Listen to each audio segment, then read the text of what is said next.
حاضرین گرامی السلام علیکم ورحمۃ اللہ وبرکاتہ۔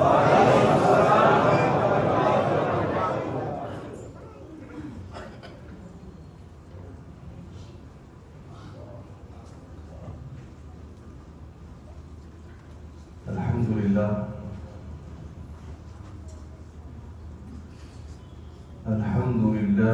هو الفقه الأكبر والجامع الكبير لزيادات فيضه المبسوط الدرر الغرر به الهداية ومنه البداية وإليه النهاية وبحمده البقاية ونقاية الدراية وعين العناية، والصلاة والسلام على الإمام الأعظم للرسل الكرام شافعي ومالكي وأحمد الكرام يقول الحسن بلا توقف محمد الحسن أبو يوسف وعلى آله وصحبه وحزبه أولي الصدق والصفاء، أما بعد، فأعوذ بالله من الشيطان الرجيم، بسم الله الرحمن الرحيم، قد جاءكم من الله نور وكتاب مبين، آمنت بالله صدق الله المولانا العظيم، وبلغنا رسوله النبي الأمين المتين المكين المعين المبين الكريم، ونحن على ذلك لمن الشاهدين والشاكرين والذاكرين والحامدين والحمد لله رب العالمين۔ آئیے حاضرین گرامی، قبل از معروضات میں اور آپ مل کر ساری کائنات کے مرکز عقیدت و محبت مصطفیٰ جان رحمت شمع بزم ہدایت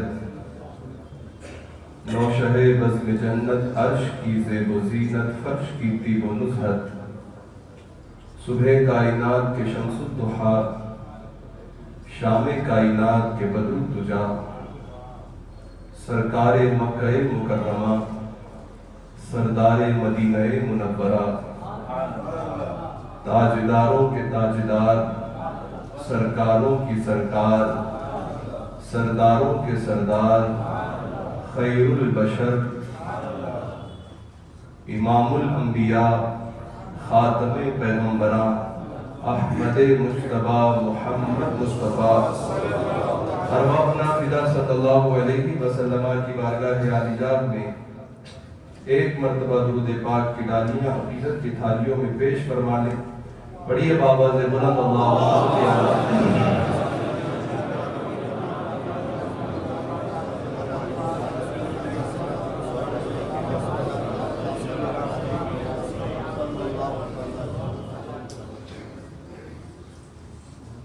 آئیے نعت پاک کے چند اشعار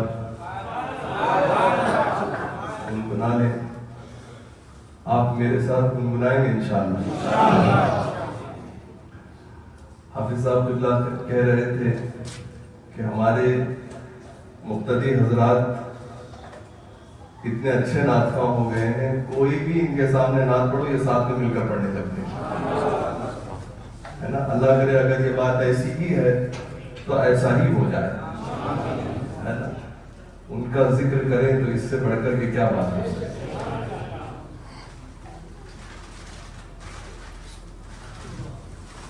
پڑھیں درود پاک، اللہم صلی اللہ علیہ وسلم۔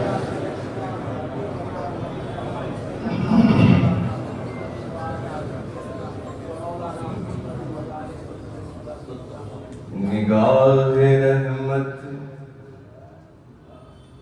نگاہ رحمت اٹھی ہوئی ہے، نگاہ رحمت اٹھی ہوئی ہے، وہ سب کی بگڑی بنا رہے ہیں۔ نگاہ رحمت اٹھی ہوئی ہے، وہ سب کی بگڑی بنا رہے ہیں۔ نگاہ رحمت اٹھی ہوئی ہے، وہ سب کی بگڑی بنا رہے ہیں۔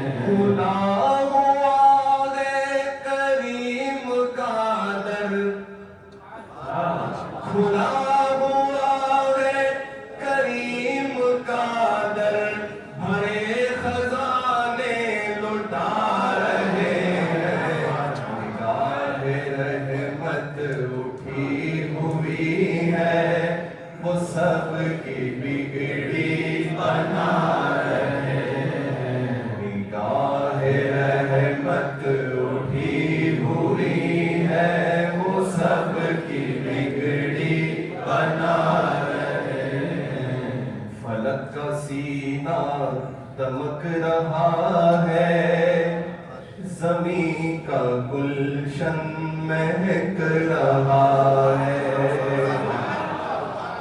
فلک کا سینہ دمک رہا ہے، زمین کا گلشن مہک رہا ہے، چھڑے ہیں صلی اللہ کے نغمے، چھڑے ہیں صلی اللہ کے نغمے، حضور تشریف لا رہے ہیں، چھڑے ہیں صلی اللہ کے نغمے، حضور تشریف لا رہے ہیں، چھڑے ہیں صلی اللہ کے نغمے، حضور تشریف لا رہے ہیں، نگاہ رحمت اٹھی ہوئی ہے، وہ سب کی بگڑی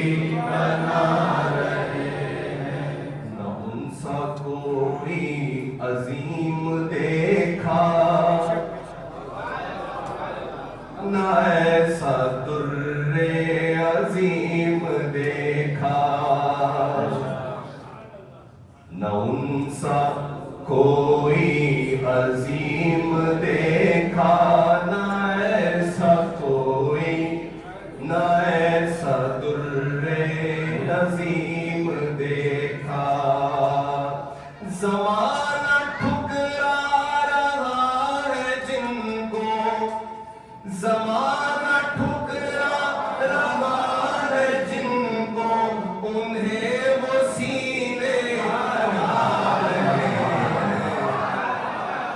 زمانہ ٹھکرا رہا ہے جن کو، انہیں وہ سینے لگا رہے ہیں، چھڑے ہیں صلی اللہ کے نغمے، حضور تشریف لا رہے ہیں، نگاہ رحمت اٹھی ہوئی ہے، وہ سب کی بگڑی بنا رہے ہیں، اب کرے گا یہ حشر بھی نظارہ،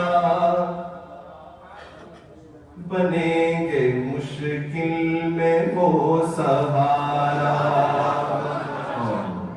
کرے گا یہ حشر بھی نظارہ، بنیں گے مشکل میں وہ سہارا، کریں گے سب انتظار ان کا، کریں گے سب انتظار ان کا، وہ آ رہے ہیں، وہ آ رہے ہیں، چھڑے ہیں صلی اللہ کے نغمے، حضور تشریف لا رہے ہیں، چھڑے ہیں صلی اللہ کے نغمے، حضور تشریف لا رہے ہیں، بروز محشر بوقت پرسش، مجھے جو دیکھا فرشتے بولے،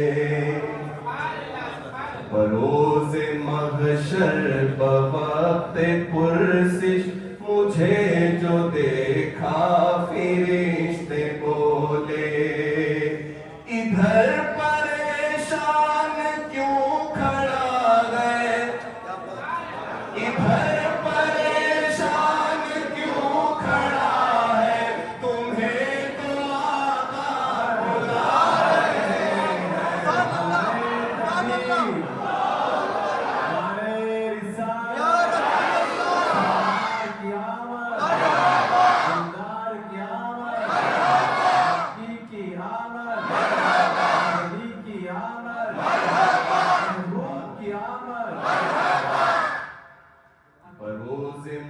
محشر بوقت پرسش مجھے جو دیکھا فرشتے بولے ادھر پریشان کیوں کھڑا ہے ادھر پریشان کیوں کھڑا ہے تمہیں تو آقا بلا رہے ہیں نگاہ رحمت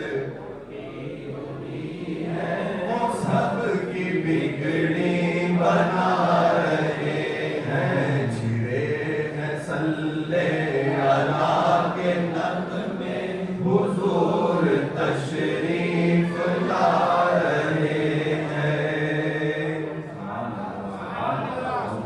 اور نبی کی توصیف اللہ اللہ کہ داد جبریل دے رہے ہیں نبی کی توصیف اللہ اللہ کہ داد جبریل دے رہے ہیں ظہوری کیا خوش نصیب ہے جو ظہوری کیا خوش نصیب ہے جو نبی کی نعتیں سنا رہے ہیں ظہوری کیا خوش نصیب ہے جو نبی کی نعتیں سنا رہے ہیں صلی اللہ کے نغمے حضور تشریف لا رہے ہیں صلی اللہ کے نغمے حضور تشریف لا رہے حضور تشریف لا رہے حضور تشریف لا رہے ہیں چھڑے ہیں صلی اللہ کے نغمے حضور تشریف لا رہے ہیں چھڑے ہیں صلی اللہ کے نغمے حضور تشریف لا رہے ہیں صلی اللہ کے نغمے حضور تشریف لا رہے ہیں چھڑے ہیں صلی اللہ کے نغمے حضور تشریف لا رہے ہیں صلی اللہ کے نغمے حضور تشریف لا رہے ہیں صلی اللہ کے نغمے حضور تشریف لا رہے معطر فضا منور فرشتے جنت سے آ رہے ہوا معطر فضا منور فرشتے جنت سے آ رہے ہیں ہوا معطر فضا منور فرشتے جنت سے آ رہے ہیں پڑھو درود و سلام لوگو پڑھو درود و سلام لوگو حضور تشریف لا رہے ہیں پڑھو درود و سلام لوگو حضور تشریف لا رہے ہیں یہ جو روحانی کیفیت ہے نا اسے پانے کے لیے بہت مدت چاہیے لیکن اگر راستہ مضبوط ہو تو یہ روحانی کیفیت بڑی جلدی مل جاتی ہے اور اسی روحانی کیفیت کی مضبوط کڑی اور مضبوط راستے کا نام میرے آقا محمد مصطفیٰ ہے جس کو روحانیات میں ترقی کرنا ہو وہ حضور کا کثرت سے ذکر کرا کرے جس کو اللہ کا قرب حاصل کرنا ہو وہ سرکار کی کثرت سے تعریفیں کرا کرے حضور پر کثرت سے درود پڑھا کرے اللہ اسے نیکی کے درجات میں بھی بلندی دے گا اور اپنی بارگاہ کے تقربات بھی عطا فرمائے گا حاضرین گرامی ایک بار باواز بلند سارا مجمع درود پاک پڑھ لیں اللہم صلی وسلم و بارک علی سیدنا مولانا محمد ماجد الجود والکرم ومن العلم والحلم والحکم وآلہ وآلہ وسلم صلاة و سلام علیکہ یا رسول اللہ صلاۃ و سلام علیک یا حبیب اللہ صلی اللہ تعالی علیہ وسلم۔ اللہ کے محبوب دانائے خفایا و غیوب صلی اللہ تبارک و تعالی علیہ وسلم کہ ابوین کریمین والدین مقدسین کے حوالے سے میں نے آپ سے یہ بات ذکر کی۔ دلائل تو بہت سارے ہیں، روایات تو بے شمار ہیں، لیکن امت کے علماء حق نے، محدثین اور شارحین حدیث نے اس بات پر اتفاق کر لیا کہ تین ہی باتیں رسول اللہ صلی اللہ علیہ وسلم کے والدین محترمین کے بارے میں ہو سکتی ہیں۔ یا تو یہ کہ وہ دین ابراہیمی پر تھے تو بھی وہ مومن، یا تو یہ کہ انہوں نے زمانہ فطرت پایا، یعنی جناب عیسیٰ سے حضور کے آنے تک اور اعلان نبوت تک کا یہ جو زمانہ اور یہ جو گیپ ہے جس کو زمانہ فطرت اور دور فطرت کہتے ہیں، اس میں انتقال کرنے والوں کو موحد کہا جاتا ہے۔ سرکار کے ابوین کریمین موحد تھے، انہوں نے توحید کا دعویٰ کیا، ایمان پر چلے گئے۔ تیسرا قول یہ کہ اللہ کے حبیب نے اپنے رب کی بارگاہ میں یہ گزارش کی کہ مولا ان کو احیاء کر دے، زندہ کر دے، تو قبر سے انہیں زندہ فرمایا گیا۔ حضور نے انہیں اپنی امت میں شامل کیا، اپنا صحابی بنایا۔ ان تینوں باتوں کو چھوڑ کر جو چوتھی بات کرے گا اس کا سنیت سے کوئی تعلق نہیں، عقیدہ حق سے کوئی تعلق نہیں۔ اب ساری باتوں کا نچوڑ ایک مرتبہ سماعت کر لیجئے۔ تفسیر روح البیان کے مصنف علامہ اسماعیل حقی رضی اللہ تبارک و تعالی عنہ نے جب جناب یونس رضی اللہ تبارک و تعالی عنہ علیہ السلام کا قصہ ذکر فرمایا کہ حضرت یونس علیہ السلام کو اللہ تعالی نے 40 دن تک مچھلی کے پیٹ میں رکھا۔ پھر قرآن کہتا ہے وَنَبَذْنَاهُ بِالْعَرَاءِ، پھر اس مچھلی نے طے کیا تو آپ باہر تشریف لائے تو آپ کی حالت جیسے تازہ بچہ دنیا میں آتا ہے ویسی ہوگی، یعنی جسم اندر 40 دن تک رہنے کی وجہ سے بہت نرم ہو گیا۔ فرمایا گیا جنت میں کوئی جانور نہیں جائے گا، جنت انسانوں کے لیے بنائی گئی ہے، جنت آدم علیہ السلام کے فرما بردار فرزندان کے لیے بنائی گئی ہے، تو جانوروں کا جانے کا تصور جنت میں ہو ہی نہیں سکتا۔ لیکن ایک روایت کے تحت 5، ایک روایت کے تحت 7، ایک روایت کے تحت اس سے زیادہ جانوروں کا جنت میں جانے کا تذکرہ مرویات میں ملتا ہے۔ اس میں سے ایک جانور وہ مچھلی ہے جس نے اپنے پیٹ میں اللہ کے نبی سیدنا یونس علیہ السلام کو 40 دن رکھا۔ یہ مچھلی اللہ کے حکم سے جنت میں جائے گی، اس وجہ سے کہ اس مچھلی نے 40 دن نبی اللہ جناب یونس کو اپنے پیٹ میں سنبھال کے رکھا۔ اب ذرا عشق سے اپنے جذب سے دل کو تھامو اور اگلی بات سنو۔ 40 دن جو مچھلی جناب یونس علیہ السلام کو اپنے پیٹ میں رکھ لے، ان کی برکت سے اللہ اس مچھلی کو جنت میں داخل فرمائے گا۔ قریب 9 مہینے جس آمنہ نے محمد رسول اللہ کو اپنی گود میں رکھا ہے، وہ کیسے جہنم میں جا سکتا ہے؟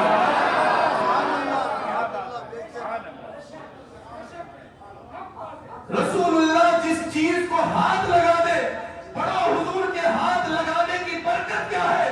میرے آقا علیہ السلام دسترخوان پہ تناول فرمایا کرتے تھے تو دسترخوان سے جب فارغ ہوتے تو بسا اوقات بعض صحابی کے دسترخوان سے سرکار یوں ہاتھ پہنچ دیتے۔ صحابہ فرماتے ہیں جب وہ دسترخوان ظاہری طور پر کھانے کی آلائش سے گندا ہو جاتا تو ہم اسے دھلنا چاہتے تو دھلنے کا طریقہ یہ اپناتے کہ ہم اس دسترخوان کو آگ میں ڈال دیتے، آگ اسے صاف کر کے واپس دے دیتے۔ جس چیز کو رسول اللہ کا ہاتھ لگ جائے دنیا کی آگ اسے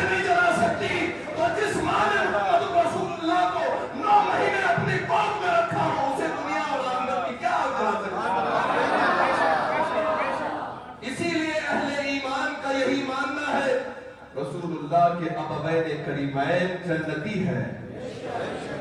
کیا ہے؟ بات سمجھ میں آ گئی؟ کیا شان ہے میرے آقا کی. حضور فرماتے ہیں انا ابن الذبیحین، میں دو ذبیحوں کا بیٹا ہوں. ایک تو میرے جد کریم جناب اسماعیل ذبیح اللہ علیہ السلام، دوسرے میرے والد ماجد حضرت سیدنا عبداللہ، ان کے ذبیح اللہ کہلانے کا واقعہ آپ جانتے ہیں. لیکن حضرت عبداللہ رضی اللہ تبارک و تعالیٰ کو جو ذبیح کہا گیا اس کا واقعہ کچھ یوں ہے. قبیلہ بنی جرہم جس کا تذکرہ میں نے جمعہ کے وقت میں کبھی کیا تھا جب حضرت اسماعیل علیہ السلام کا قصہ بیان ہو رہا تھا. یہ قبیلہ آ کر کے وہاں پر آباد ہوا. ایک مدت تک اسی قبیلے والوں کا پورا سورس، پورا اختیار اس چاہے زمزم پر رہا، اس زمزم کے کنویں پر رہا. لیکن جب ان کو اپنی شکست اور ہزیمت محسوس ہونے لگی کہ ہم ہار رہے ہیں، ہمارا خاتمہ قریب ہے، ہماری ہلاکت آنے والی ہے، تو قبیلہ جرہم کا سردار مزاج نامی شخص نے اپنے زیورات اور دنیا جہان کی طلائیاں، کعبے کے سونے کو چاہے زمزم میں ڈال کر کے بند کر دیا. ہم تو یہی سنتے آ رہے ہیں نا کہ زمزم تو چلا آ رہا ہے، وہ بند ہی نہیں ہوا. لیکن تاریخ میں ایک ایسا وقت گزرا ہے کہ جب قریب 500 سال کے زمزم کا کنواں بند رہا. پھر بنی خزاعہ کو اللہ تبارک و تعالیٰ نے تولیت عطا فرمائی کعبے کی اور حرم کی. جناب عبد المطلب متولی بنے. خواب میں ایک روز کسی کہنے والے سے اپنے کانوں میں ایک ندا سنی اور انہوں نے کہا ہے عبد المطلب جاؤ، جا کر کے چاہے زمزم کا نشان تلاش کرو، اسے نکالو. اور انہیں کہنے والوں نے یہ بھی کہا فلاں جگہ میں تمہیں بتا دیتا ہوں، اس جگہ جا کر کے کھوجنا، اس وجہ سے کہ اتنا لمبا پیریڈ گزر گیا ہے کنویں کا اثر ظاہری طور پر نہیں دکھ رہا کہ کہاں کنواں. تو خواب میں بتا دیا گیا جناب عبد المطلب رضی اللہ تبارک و تعالیٰ عنہ کو.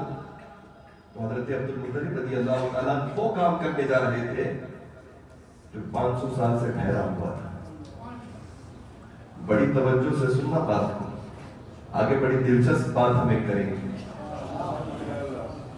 500 سال سے ٹھہرا ہوا تھا کام چاہے زمزم کا. جناب عبد المطلب کو خواب میں القاء ہوا، وہ جگہ دکھا دی گئی اور حکم دیا گیا جائیے اس کنویں کو باہر نکالیے. جو کام ٹھہرا ہوا تھا اسے چلانے کے لیے جب حضرت عبد المطلب دادائے رسول نے کوشش کی تو لوگ ساتھ نہیں آئے، لوگ مخالفت کر رہے تھے. کہہ رہے تھے کیوں کھود رہے ہیں، ہم ساتھ نہیں دیں گے، آپ خود کھود لیجئے، اپنا کام کر لیجئے. جب مکہ والوں نے مخالفت کی تو اپنے بیٹے حارث کو لے کر جناب عبد المطلب رضی اللہ تبارک و تعالیٰ اس نشان کی طرف گئے جو خواب میں دکھایا گیا تھا. کھودنا شروع کیا، بڑی محنت کی، اس کے بعد کچھ ہلکا سا اثر چاہے زمزم کا نظر آئے.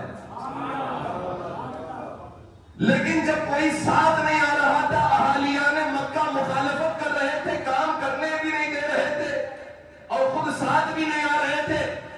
ویسے وقت میں حضرت عبد المطلب رضی اللہ تبارک و تعالیٰ اللہ کی بارگاہ میں متوجہ ہو کر ایک نظر مانتے ہیں کہ مولا اگر تو مجھے 10 بیٹے دے دے اور وہ سب جوان ہو جائے تو میں ایک کو اللہ کی راہ میں قربان کر دوں گا. زمزم شریف کا کنواں جناب عبد المطلب رضی اللہ تعالیٰ کی کوشش سے نکل گیا. اس سے خانہ کعبہ کے زیورات باہر نکال دیے گئے. آپ کی کوششوں سے وہ کنواں نمودار تو ہو گیا. اب اللہ نے آپ کو 10 بیٹے بھی عطا فرمائے.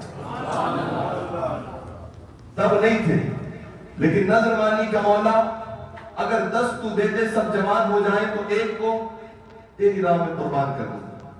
10 دیے، 10 جوان ہو گئے. اب بات تھی نظر گوئی کرنے کی، تو آپ نے 10 بیٹوں کو صحن حرم میں ٹھہرا دیا اور کہا کہ میں نے اللہ کی بارگاہ میں یہ نظر مانی تھی کہ اللہ مجھے 10 بیٹے دے، سب جوان ہو جائیں تو ایک کو اللہ کی راہ میں قربان کر دوں گا۔ اب فیصلہ قرآن کے ذریعے سے ہوگا، فیصلہ قرآن اندازی کے ذریعے سے ہوگا۔ 10 نام ڈال دیے گئے، اب جس کا نام آ جائے اسی کو اللہ کی راہ میں ذبح کیا جائے۔ لیکن حضرت عبد المطلب کے دل کے قریب بہت تھے حضرت عبداللہ، تو دادا رسول کے دل میں خواہش تھی کہ ان کا نام نہ آئے۔ بیٹے سے بڑا لگاؤ تھا، سب سے اخیر کے تھے اور چہیتے تھے، اور خوبصورتی کا عالم تو میں نے کل ہی ذکر کیا کہ آدمی دیکھنے لگے تو ٹھہر کر کے حضرت عبداللہ کے چہرے کا دیدار کرے، ایسا حسین چہرہ۔ تو دل میں خواہش تھی حضرت عبد المطلب رضی اللہ تعالیٰ عنہ کی کہ ان کا نام اتفاق کہیے، کارخانے قدرت کی مرضی کہیے، قرآن اندازی میں انہی کا نام آیا۔ تو آپ نے فوراً ہاتھ پکڑا، دل کی خواہش پہلے تھی، لیکن جب قرآن میں نام آیا خواہش ختم ہو گئی، کیونکہ یہ رسول اللہ کے دادا ہے، یہاں محبت پہلے نہیں ہوتی، اللہ کا فرمان پہلے ہوتا ہے۔ رب تبارک و تعالیٰ کی بارگاہ میں حضرت عبداللہ رضی اللہ تعالیٰ عنہ کو ذبح کرنے کے لیے، قربان کرنے کے لیے آپ لے کر چلنے لگے تو قریش کے سردار آ گئے۔ آ کر کے انہوں نے کہا یہ آپ کیا کر رہے ہیں؟ اگر یہ ایک بچے کو آپ اللہ کی بارگاہ میں قربان کر دیں گے تو یہ رسم پڑ جائے گی، پھر ہمیں بھی اپنے اپنے بچوں کو قربان کرنا پڑے گا۔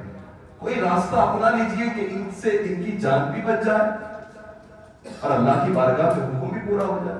لوگ تشویش میں تھے، تو ایک آدمی نے کہا حجاز کی ایک مشہور کاہنہ عورت ہے، اس سے جا کے پوچھتے ہیں، اس کے پاس کچھ ایسی خبریں ہوتی ہیں جو عام آدمی نہیں جانتا۔ تو اس کاہنہ کے پاس جا کر یہ مسئلہ رکھتے ہیں۔ جب لوگوں نے کہا تو حضرت عبد المطلب رضی اللہ تعالیٰ عنہ نے ان کے اصرار پر یہ تجویز قبول کی اور جا کر کے کاہنہ سے مسئلہ پورا بیان کیا۔ تو اس نے کہا ٹھیک ہے، ایک کام کرو، ایک چٹھی لو، اس پہ تمہارے اس بیٹے کا نام لکھ دو، اور اس دور میں ایک جان کی دیت 10 اونٹ ہے کہ اگر کسی کی جان چلی جائے تو اس کے دیت اور اس کے عوض پیسے میں اس دور میں 10 اونٹ دیے جاتے ہیں۔ تو تم 10 اونٹ سے آغاز کرو، ایک چٹھی میں 10 اونٹ لکھو، ایک چٹھی میں عبداللہ کا نام لکھو، چٹھی اٹھاتے رہو، پہلی چٹھی اٹھاؤ، اگر وہی نام آیا جناب عبداللہ کا تو اور 10 اونٹ بڑھا دینا، تیسری مرتبہ اٹھاؤ، اونٹ آئے تو ٹھیک ہے اتنے دے دینا، نہیں آئے تو اگر عبداللہ کا نام آئے تو پھر 10 بڑھا دینا۔ یہ تجویز اچھی لگی تو دونوں چٹھیوں پر نام لکھ دیا گیا، ایک چٹھی پہ 10 اونٹ، ایک چٹھی پہ حضرت، دونوں چٹھیاں ڈال دی گئی۔ پہلی مرتبہ اٹھایا گیا، نام حضرت عبداللہ کا ہے، 10 اونٹ بڑھ گئے، 20 ہو گئے۔ تیسری بار اٹھایا گیا، پھر 10 اونٹ بڑھا دیے گئے، 30 ہو گئے۔ پھر نام آیا عبداللہ کا، پھر 10 بڑھ گئے، 40 ہو گئے۔ پھر اٹھایا گیا چٹھی میں، پھر حضرت عبداللہ کا نام آیا، 50 اونٹ ہو گئے۔ پھر اٹھایا 5ویں مرتبہ چٹھی کو تو پھر حضرت عبداللہ کا نام آیا، پھر 10 اونٹ بڑھ گئے، 60 ہو گئے۔ 6ٹھی مرتبہ اٹھایا، پھر حضرت عبداللہ کا نام آیا، 70 اونٹ ہو گئے۔ 7ویں مرتبہ اٹھایا، پھر حضرت عبداللہ کا نام آیا، 80 اونٹ ہو گئے۔ 8ویں مرتبہ اٹھایا، پھر حضرت عبداللہ کا نام آیا، 90 اونٹ ہو گئے۔ 90ویں مرتبہ اٹھایا، پھر حضرت عبداللہ کا نام آیا، 100 اونٹ پورے ہو گئے۔ اب 10ویں مرتبہ اٹھانے لگے تو حضرت عبداللہ کا نام نہیں آیا، 100 اونٹوں کا پرچہ ہاتھ میں آ گیا۔ تو کاہنہ نے تو کہا ٹھیک ہے 100 اونٹ، لیکن حضرت عبد المطلب نے کہا نہیں، مجھے تشفی نہیں ہے، میں پھر اٹھاؤں گا۔ تو آپ نے دوبارہ دونوں چٹھیوں کو ملایا، اٹھایا، پھر 100 اونٹ آئے۔ حضرت عبد المطلب سے کہا گیا چلیے 2 مرتبہ آ گئے، میں 3 کا عدد پورا کروں گا، ان اللہ وطر یحب الوطر، اللہ وطر ہے اور وطر کو پسند کرتا ہے۔ تیسری مرتبہ اٹھایا، پھر 100 اونٹ آئے۔ اب کنفرم ہو گیا اللہ کی مشیت یہی چاہتی ہے کہ حضرت عبداللہ کے بدلے 100 اونٹ اللہ کی راہ میں ذبح کیے جائیں۔ 100 اونٹ دے کر جس کی جان بخشی ہوئی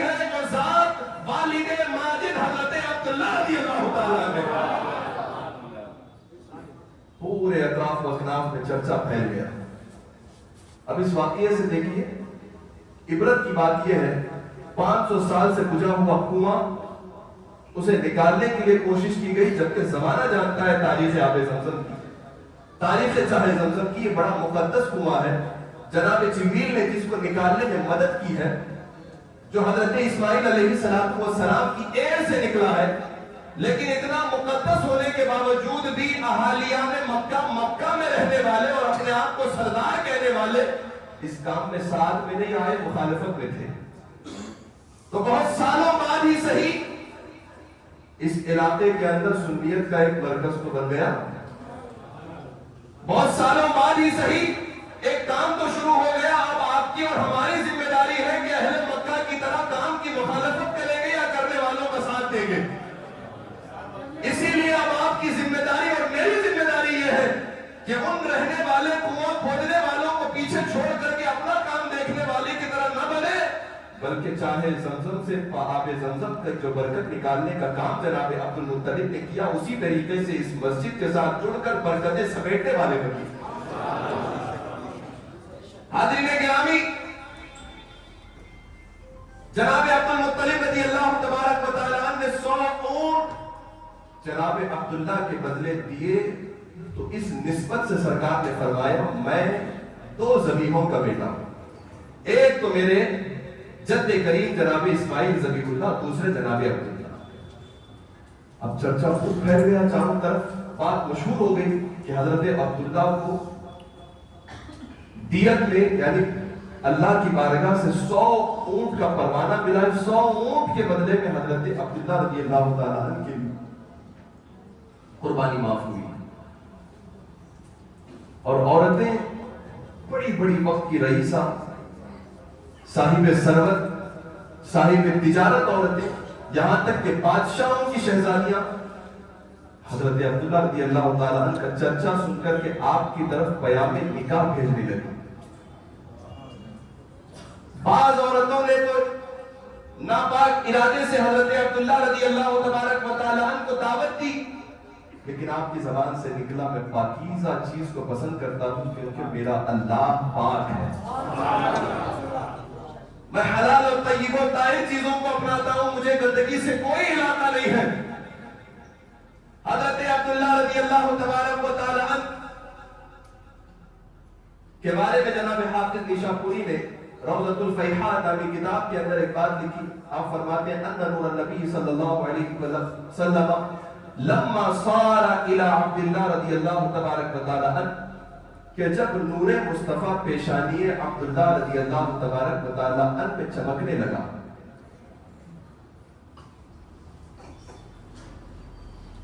عنفوان شباب یعنی جوانی کا کڑی جوانی کا عالم ہے حضرت عبداللہ رضی اللہ تعالیٰ عنہ، اور چہرے پر نور مصطفیٰ، پیشانی پر چمک ہے، کردار میں خوشبو ہے. فرماتے ہیں کہ جب حضرت عبداللہ رضی اللہ تعالیٰ عنہ کی پیشانی میں نور مصطفیٰ جلوگر ہوا،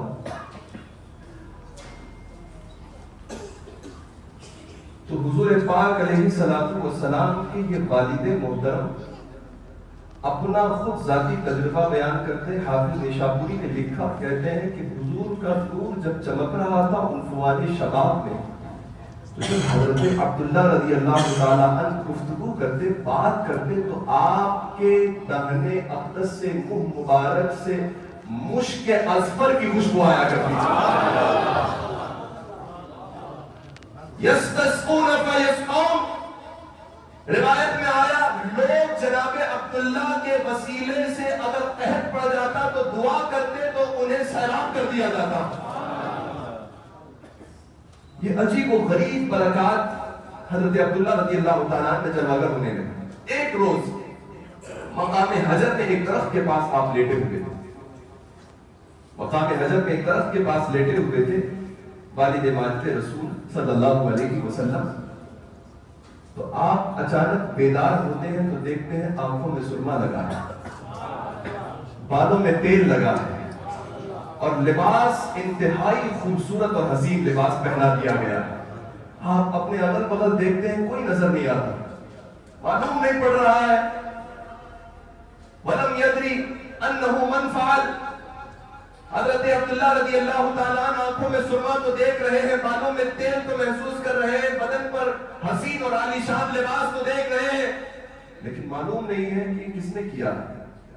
تو آپ نے آ کر یہ واقعہ اپنے والد ماجد سے ذکر کیا، تو آپ نے تعبیر جاننے والوں سے یہ بات معلوم کی، تو بتایا گیا کہ ان کے نکاح کا وقت ہو گیا. اللہ چاہتا ہے کہ یہ نکاح کر لیں. خدا کی مرضی سے جس کے نکاح کا وقت آتا ہے وہ ذات والد رسول کی ہے. نکاح کا وقت ہوا، چاروں طرف سے بڑے بڑے پیغامات اور پیامات نکاح حضرت عبداللہ رضی اللہ تبارک و تعالیٰ کے نام نامی اس میں گرامی کی طرف منسوب ہو کر کے آ رہے ہیں. لیکن یہی ذات حضرت عبداللہ رضی اللہ تبارک و تعالیٰ کی ہے. آپ کے والد ماجد جناب عبد المطلب کی دلی تمنا ہے کوئی ایسی شہزادی ملے جس کی پاکیزگی کی گواہی سارا زمانہ دے رہا ہو، کوئی ایسی بنت حوا ملے، کوئی ایسی عظیم خاتون ملے کہ جس کے کردار کے اندر خوبصورتی ہو، پاکیزگی ہو، طہارت ہو، نفاست ہو. اس تمنا میں حضرت عبد المطلب انتظار کر رہے تھے. ایک روز حضرت عبداللہ مکہ المکرمہ کے باہر شکار کے لیے تشریف لے گئے. تو اچانک یہ بات جب مشہور ہوئی نا کہ ان کے ماتھے پر ایسا نور چمکتا ہے کہ لوگ دیکھنے والے دنگ رہ جاتے ہیں، تو یہودی اپنی کتابوں میں پڑھ چکے تھے کہ وہ پیغمبر آنے والے ہیں. یہودی جانتے تھے، نصرانی جانتے تھے وہ آنے والے ہیں. قرآن تو کہتا ہے یعرفونہ کما یعرفون ابناءہم. یہ لوگ تو اس رسول کو ایسے جانتے ہیں جیسے اپنے بچے کو کوئی پہچانتا ہے. کبھی اپنے بچے کو پہچاننے میں باپ دھوکہ کھا سکتا ہے؟ قرآن کہتا اس سے زیادہ کلیئر آئیڈینٹیفیکیشن یہودیوں کے پاس تھی کہ یہ رسول ایسے ہوں گے، ان کی پشت پر مہر نبوت ہوگی، ان کا چہرہ ایسا ہوگا، ان کی ابرو ایسے ہوں گی، ان کا دستے کرم ایسا ہوگا. وہ سب جانتے تھے. یہودیوں کو جب معلوم پڑا کہ وہ جناب عبداللہ کے پیشانی مقدس میں وہ نور چمک رہا ہے تو اس بات میں لگ گئے کہ ان کو قتل کرنا. جب ایک روز مکہ المکرمہ کے باہر والد رسول تشریف لے گئے شکار کی غرض سے، تو 90 یہودیوں نے آپ کو گھیر لیا. برا ارادہ تھا قتل کر دیں گے. آپ زمین پر 90 یہودیوں کے گھیراؤ میں بیٹھے ہوئے حضرت عبداللہ رضی اللہ تعالیٰ عنہ اتفاق سے انہی راہوں سے سیدہ آمنہ کے والد جناب وہب رضی اللہ تبارک و تعالیٰ عنہ گزر رہے تھے. دل میں تمنا ہوئی کہ ایک ہمارا شہزادہ ہمارے یہاں کا رہنے والا مصیبت میں گھرا ہوا ہے، چلو مدد کو پہنچوں. آپ کہتے میں مدد کو پہنچنے ہی والا تھا، اتنے میں نے دیکھا آسمان سے گھوڑے پر سوار نوری مخلوق زمین پر اترنے لگی. اور 90 یہودی جو والد رسول کو گھیر کر قتل کی سازش میں ٹھہرے ہوئے تھے، اس آسمانی گھڑ سوار مخلوق نے ان ساروں کو مار دیا، مار کر بھگا دیا اور حضرت عبداللہ کی جان کی حفاظت ہوئی. آپ جب یہ واقعہ دیکھ کر گھر تشریف لائے، اپنی زوجہ یعنی سیدہ آمنہ کی والدہ جناب برہ رضی اللہ تعالیٰ عنہ سے سارا واقعہ بتایا اور دل کی خواہش کا اظہار کیا کہ بیگم میں چاہتا ہوں کہ اگر میری بیٹی کے لیے کوئی فرزند ہو، کوئی نوجوان ہو، تو میری نگاہ میں عبداللہ سے بہتر کوئی نہیں ہے. انہوں نے پیام نکاح والد حضرت عبداللہ رضی اللہ تعالیٰ جناب عبد المطلب کی طرف بھیجا. تو آپ کو سیدہ آمنہ رضی اللہ تعالیٰ عنہ کے تعلق سے یہ بات معلوم تھی کہ یہ ایسی خاتون ہے کہ اس کی اس عمر میں اس وقت مکہ کا پورا علاقہ گواہی دیتا ہے کہ آمنہ اپنے پورے قبیلے کی سردار بھی ہے اور اس دور کی پاکیزہ عورت ہے. تو آپ نے قبول کیا، دلی تمنا تھی وہ پوری ہو گئی کہ ایسی خاتون ملے میرے شہزادے کے لیے جو اس کی شایان شان ہو. سیدہ آمنہ رضی اللہ تبارک و تعالی عنہ اور جناب عبداللہ رضی اللہ تعالی عنہ، ان دونوں کا آپس میں نکاح ہوا. ملاقات بھی اس دور میں رواج تھا کہ جب نکاح ہوتا تھا تو نوشہ تازہ ترین وہ 3 دن تک اپنے سسرال ہی میں ٹھہرا رہتا تھا. اس کے بعد واپس لائے. فرماتے ہیں کہ رسول پاک علیہ الصلوۃ والسلام سیدہ آمنہ کے شکم اقدس میں بطن مطہر میں استقرار پانے کا دن بھی پیر کا دن ہے. ایک روایت میں آیا وہ رجب کا آخری جمعہ ہے. غرض ہے کہ حضور پاک علیہ الصلوۃ والسلام اب دنیا میں تشریف لانے کا وہ وقت قریب آ گیا. آپ سیدہ آمنہ کے مقدس رحم میں تشریف لا چکے ہیں. جناب عبداللہ سے وہ نور منتقل ہو کر اب سیدہ آمنہ کی کوکھ میں آ گیا ہے. حضرت آمنہ رضی اللہ تبارک و تعالی عنہ حاملہ ہوئی اور جناب عبداللہ رضی اللہ تبارک و تعالی عنہ 24 سال کی عمر میں آپ کا نکاح ہوا، 25 سال کی عمر میں آپ کی وفات ہو گئی۔ ایک سفر پر آپ تشریف لے گئے تجارت کی غرض سے، واپس آتے ہوئے مدینہ طیبہ میں آپ کو شدید بیماری لاحق ہو گئی اور وہیں پر ایک قبیلے میں جو آپ کا رشتہ داری قبیلہ تھا اس میں آپ پھیلے رہے یہاں تک کہ آپ کا ظاہری دنیا سے وصال ہو گیا اور آپ کی قبر مقدس مدینہ طیبہ میں ہے۔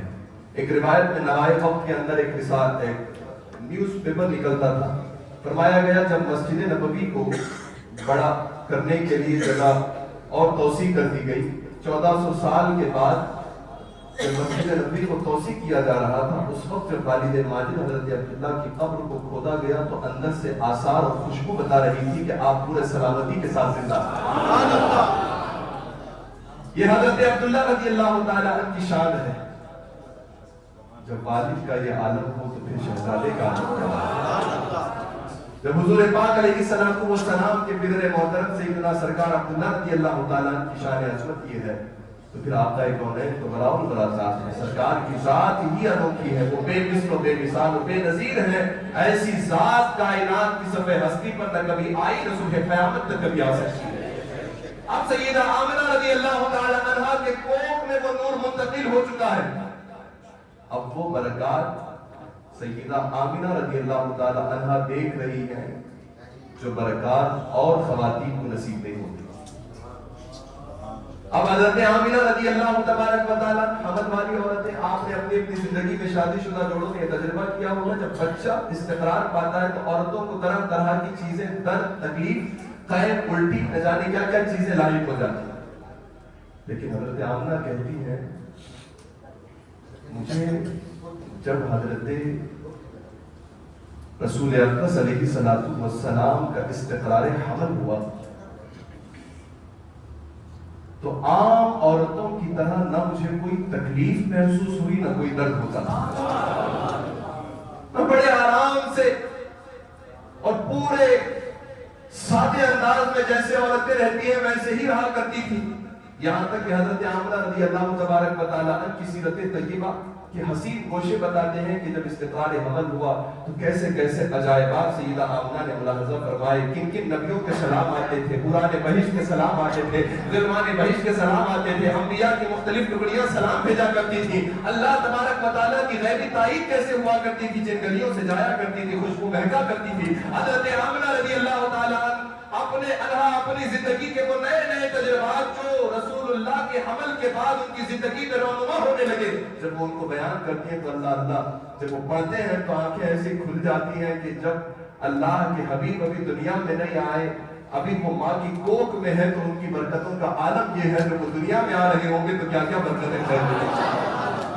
حاضرین اکرام انشاءاللہ العزیز اس سفر کو مزید آگے کل ذکر کیا جائے گا۔ اللہ تعالیٰ ہم سب کو کہنے سننے سے زیادہ عمل کرنے کی توفیق عطا فرمائے، سیرت مصطفیٰ سن کر زندگی میں ڈھالنے کی توفیق عطا فرمائے۔ اللہ ہم سب کی زندگی میں خوب خیرات و برکات و سعادات عطا فرمائے اور حضور پاک صلی اللہ علیہ وسلم کا سچا عاشق اور حضور سے سچی وفا رکھنے والوں میں اللہ تعالیٰ ہم سب کو شامل فرمائے۔ وما توفیقی الا باللہ وآخر دعوانا الحمدللہ۔ السلام علیکم۔